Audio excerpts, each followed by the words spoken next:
Shalom, bien-aimés dans le Seigneur, nous sommes dans la joie de nous retrouver pour notre dernière méditation de cette semaine, dernière méditation de ce mois de décembre et aussi dernière méditation de cette année 2023.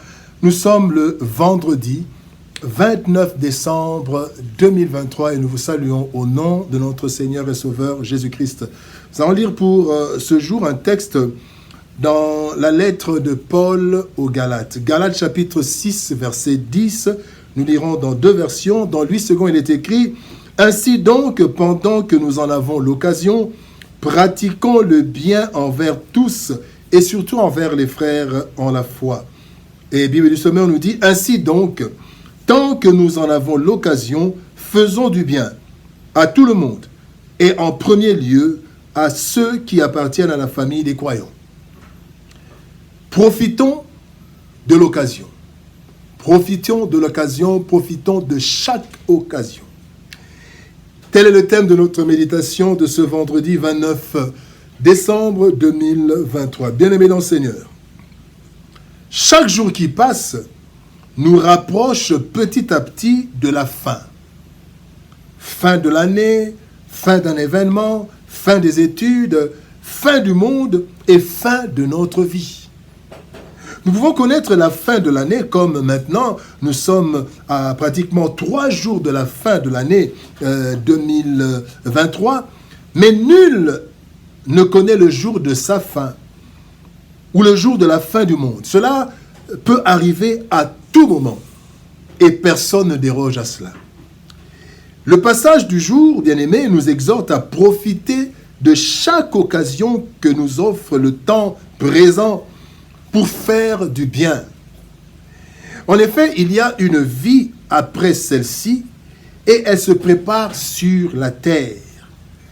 Après le salut, bien-aimé, il y a le tribunal et les récompenses.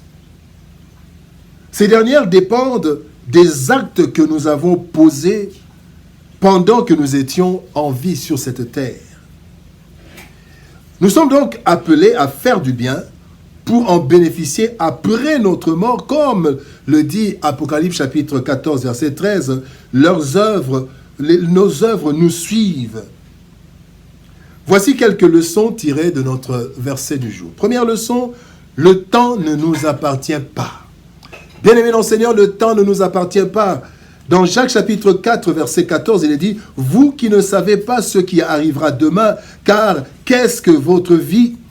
Vous êtes une vapeur qui paraît pour un peu de temps et qui ensuite disparaît. » Bien-aimés dans le Seigneur, nous avons tous des projets à court, à moyen ou à long terme. Cependant, bien-aimés, nous devons savoir que au-delà des circonstances qui peuvent ne pas être favorables à une activité, le temps ne nous appartient pas. En effet, il est écrit dans Ecclésiaste chapitre 8, verset 8, « L'homme n'est pas maître de son souffle pour pouvoir le retenir. » Plusieurs bien-aimés ont été enterrés avec leurs projets.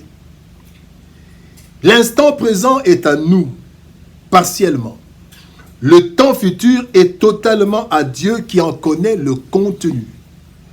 En dehors de la fin de notre vie, bien-aimés, il y a aussi des occasions qui peuvent ne plus revenir. Si chaque année, il y a des saisons qui se succèdent et qui reviennent régulièrement à des dates fixes, les saisons de la vie ne sont fixes que dans le cœur de Dieu. C'est ainsi que la Bible nous dit « Aujourd'hui, si vous entendez sa voix, n'endurcissez pas vos cœurs. » Hébreux chapitre 3, verset 15. Dieu met à notre disposition l'aujourd'hui et le maintenant. Le reste, bien-aimé, demeure sa propriété, qui nous cédera petit à petit selon sa volonté. À chaque jour suffit sa peine. Aujourd'hui, je peux faire quelque chose, mais demain, il faut encore que Dieu m'en donne l'occasion et le temps.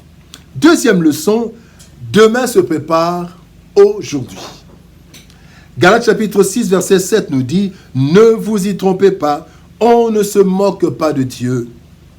Ce qu'un homme aura semé, il le moissonnera aussi. » Si on ne peut rien dire avec demain, on ne peut rien faire plutôt avec demain, aujourd'hui c'est l'occasion unique de préparer demain. En effet, les actes que nous posons chaque jour produiront des fruits bons ou mauvais demain. Chacun de ces actes, bien-aimés, posés, chacun de nos actes, en fait, c'est une semence, que nous en soyons conscients ou non. Il faut donc, bien-aimés, saisir toute occasion pour influencer notre lendemain positivement ou celui des autres. Aujourd'hui, bien-aimés, et maintenant, il faut profiter de chaque occasion. C'est ainsi que la Bible dit dans Galates chapitre 6, verset 9, « Ne nous lassons pas de faire le bien aujourd'hui, car nous moissonnerons demain au temps convenable. » Soyons donc conscients du fait que, première chose, toutes les occasions, bien-aimés, ne se renouvellent pas nécessairement. Deuxième chose, si je veux récolter demain, je dois semer aujourd'hui.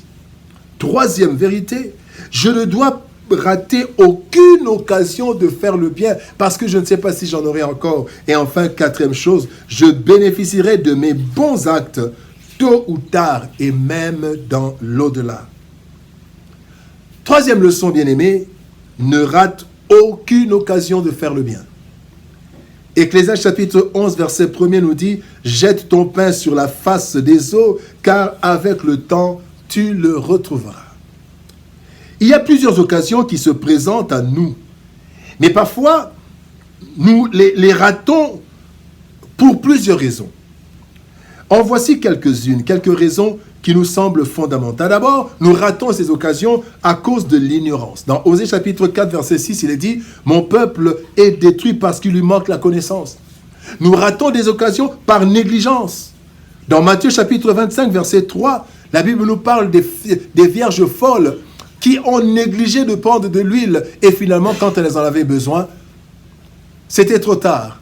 Elles ont été abandonnées. Troisième raison qui nous fait rater des occasions, c'est la distraction. Dans Luc chapitre 10, versets 41 à 42, la Bible dit « Marthe, c'est Jésus qui parle, Marthe, tu t'inquiètes et tu t'agites pour beaucoup de choses. Une seule chose est nécessaire, la distraction. » Marthe était en train de préparer, mais Marie avait trouvé la bonne part. Elle n'a pas été distraite et elle n'a pas raté l'occasion d'écouter la parole de Dieu. Quatrième raison qui nous fait rater les bonnes occasions, c'est la légèreté. Dans Genèse chapitre 25, verset 32, Ésaïe dit « Voici, je m'en vais mourir, à quoi me sert le droit de naissance ?» Il a pris à la légère son droit de naissance. Et parfois, nous prenons à la légère le service du Seigneur. Nous menons des choses à la légère et nous ratons des occasions de bénédiction, des occasions de faire du bien. Et enfin, nous ratons certaines occasions à cause de l'impréparation. Dans Luc chapitre 21, verset 34, la Bible dit « Prenez garde à vous-même de crainte que le jour ne vienne sur vous à l'improviste. » On n'est pas préparé et une occasion arrive et on n'était pas préparé. Bien-aimés dans le Seigneur, profitons de chaque occasion. L'instant présent nous appartient.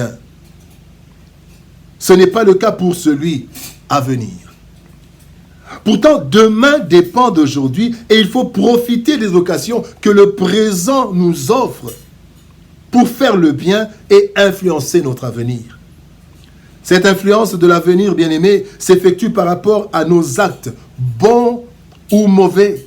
C'est ainsi que Dieu nous appelle à faire du bien chaque fois que nous en avons l'occasion.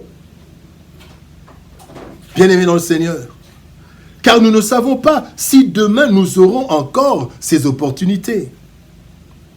Faisons du bien à tout le monde et surtout à nos frères dans la foi, car le Seigneur bénit doublement ceux qui font du bien à ses enfants. Prions. Éternel Père de gloire, Dieu Tout-Puissant, merci pour ton amour et ta bonté. Merci parce que c'est toi, Seigneur de gloire, qui nous donne des occasions. Et parfois nous les ratons, Seigneur, oh Dieu, à cause de la négligence, de l'impréparation, de la légèreté et autre chose.